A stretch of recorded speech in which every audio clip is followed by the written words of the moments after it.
in Berlin for the breaking news that Keir Starmer is currently in Germany, making the first inroads into putting pen to paper on a brand new Brexit deal, which of course, was not in any manifesto and as yet has not been able to be discussed in Parliament. It's Christopher Hope, our political editor. Christopher, fantastic. What's going on then? Patrick, hiya. Welcome to Berlin. The Brandenburg Gate is behind me. Sir Keir Starmer is staying here. He's our Prime Minister. He meets with Olaf Scholz tomorrow. The idea here is to 6 months to work out a deal, a treaty with Germany, covering all sorts of areas to boost trade, deepen defence, security, increase action on illegal migration and the like. He wants this to be a model of other deals with other EU countries as we go forward under this Labour government. The PM thinks privately that it's not reversing Brexit, that other treaties are done all the time. We've been trading with our friends and neighbours on the continent for hundreds of years, and here's a case of strengthening those bonds. But there's no question that tomorrow morning, I think a lot of maybe Tory Brexiteers will be spitting out their cornflakes and dropping the marmalade, reading those headlines you read out just there, because there will be concern this is going to tie us closer and closer to the European Union, to make some wonder, well, what's the point of Brexit after all? Well, no, indeed. And Christopher, just staying with you, I mean, some of the detail that it's quite limited at the moment, I suppose. But, we'll, as you've said, have a lot of Brexiteers spitting out their cornflakes and being very, very worried about it, and it's talking about a recalibration of our relationship with the European Union.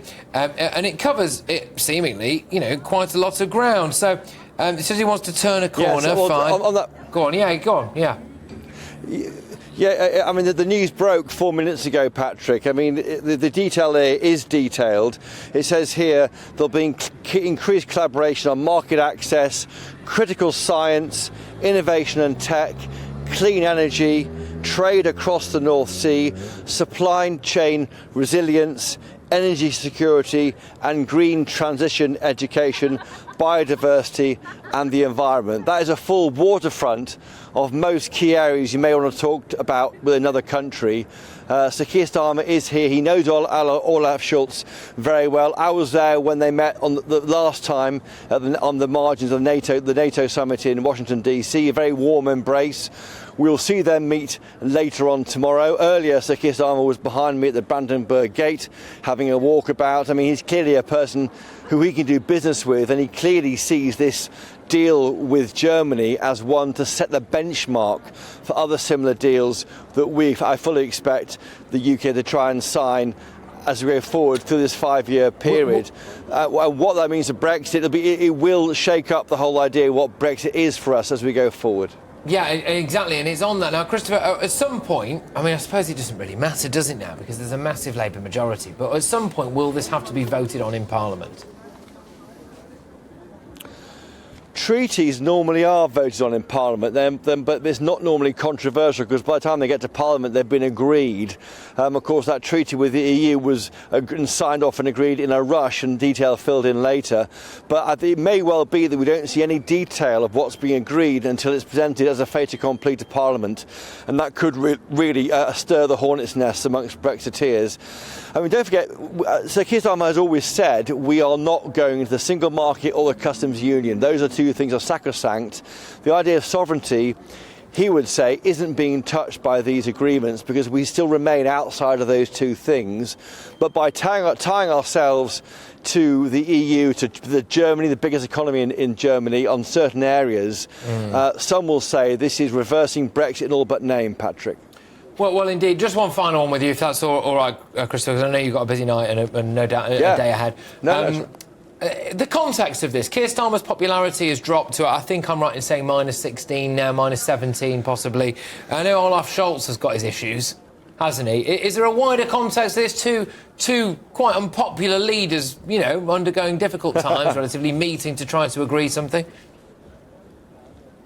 it's all relative. Olaf Scholz gets on very well with Keir Starmer. He's got his own issues here in Germany. I mean, our Prime Minister, he's 7 weeks into the job. He is down 10 points, but look at the numbers. I mean, feel that majority, 171. Look at where the Tories are. They're nowhere. I think, he's a relaxed Prime Minister. I was with him in the Downing Street garden earlier. I had my hand in the air for you, Patrick, to ask the questions you want answered, but he wouldn't take my question. But we'll try and keep getting those questions in and try and get him to address the concerns that we have at GB News. Look, Christopher, just on that, now you probably won't be able to see this because I don't know what your setup is exactly like there, but we are showing your tweet here. So this is you earlier with your hand in the air. And I think, Christopher, what you did wrong there, if you don't mind me telling you, right? I think you made it very obvious that you were Christopher Hope from GB News. So my team here, what we did was we came up with a cunning plan for you, Christopher, when you're out there and you're going to ask him a question tomorrow. We think you should dress like that. There is Christopher Hope there, dressed in full German lederhosen, OK? And he will not know it's you. He will think you're a local reporter, OK, and he will go to you to get a good bit of local press in Berlin, and then you rip the lederhosen off and you say, have you thought about tackling immigration, Prime Minister?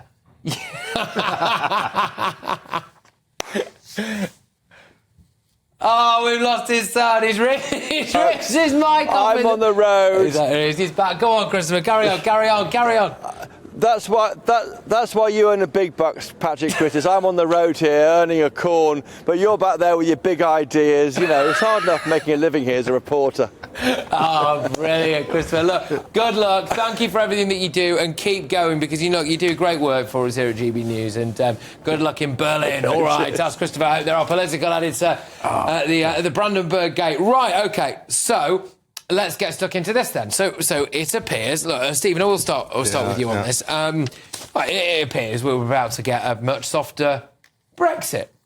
Well, we've had BNO for so long time, Brexit in name only, ever since Theresa May, and there's very much a huge element of what's happened in our politics about leaving the European Union that didn't really result in a proper Brexit.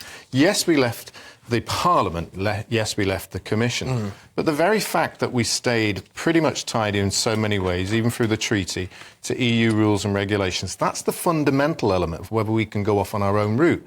And what will become clear, and it's already listening to where Christopher's explained this in that press release, this is all about tying up energy and the car industry between Germany and the UK. But is that a bad thing? No, it's not a bad thing. But in order to achieve that, there's going to be questions about how we align ourselves with the rules of the EU, which means removing ourselves from Parliament's decisions, going back to statutory instruments and passing it, wading through committees again, because that is the only way that we can undertake this. And that does not mean Brexit. That just means alignment to the EU through the back door. One thing I will think is, Jonathan, you're sighing again.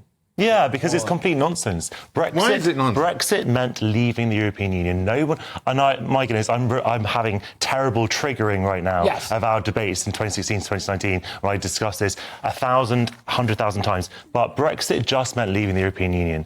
There was no agreement even on the European Union. Well, Stephen, I wish that we'd had that question answered. I knew what it meant. In 2016, well, you might have. I knew it meant that we didn't align ourselves well, let me tell you something. And regulations and make them on our own. The British people didn't know, and we know that because the Brexiteers didn't know. The Brexiteers didn't know because they argued for different things. And you worked in the European Parliament. Some people, Stephen, let me say. Some people said that we could stay in the single market. Some people said that we would be leaving the single market. That question was never resolved in the referendum. The referendum was simply addressing the practical legal question of whether we would remain a member or not of the European Union. And only 51.8% of people actually decided to leave that. It was a compromise. And my goodness, you got pretty much everything you wanted. We left the single market and the customs union. And my side was fighting to keep both. Fine. And now, Esther, we are about to have all of those arguments again now, aren't we? Well, yeah, I mean, obviously we have to wait for what he puts to Parliament. But what I suspect is happening is he's trying to carve out some sort of special relationship, and I know this harks back to the US, but special relationship a la EU with Germany and France, and I suspect a few other big players in the EU. Because one of the things I always said was, from its inception, the EU was too big. right? You can't have the kind of political and economic union that you have with 27 member states with vastly different economies and with vastly different ways of working. The EU should have been restricted to the 10 largest economies in Europe, and it should have had a much more sort of reasonable economic relationship. I think that's what he's trying to gerrymander here, but there are questions of what the EU will allow. Because why is he gerrymandering? Because... Sorry. Why gerrymander? Well, because it depends on what the EU is willing to agree to. Because even though he's dealing with the largest member states, they still have to agree to it. The EU is still a separate body. Well, we're going to find out a lot more about this in the coming 6 months, because that's the length of time I think it will take to sign this. So we will have to wait and see.